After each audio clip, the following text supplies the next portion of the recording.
Welcome to my YouTube channel. ఇప్పుడు వచ్చే topic చూడండి. మనం డ్రాగన్ ఫ్రూట్ ఏ విధంగా తీసుకోవాలో చూడండి. మొత్తం ఫుల్ వీడియో చూడండి. డ్రాగన్ ఫ్రూట్ కొంతమంది కోసుకుంటారండి. ఇది ఇలా కాదు, సింపుల్గా అయితే మనం చేతితో అయితే తీసుకోవచ్చు. చేతితో ఏ విధంగా తీసుకొచ్చో చూడండి.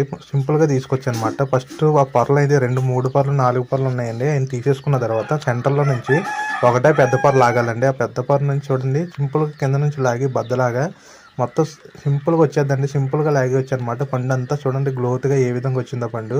కొయ్యకుండా చేయకుండా సూపర్గా వచ్చింది చూడండి. తొక్క మొత్తం లాగేసాను అనమాట. లాగేసిన తర్వాత సింపుల్గా వచ్చిందండి పండు మొత్తం. డ్యామేజ్ ఏం లేకుండా, చిన్నది కూడా పోకుండా మన పండు ఇది క్వాలిటీ ప్లస్ రేట్ ఎక్కువ కాబట్టి నీట్గా పాడైపోకుండా తీసుకోవాలండి.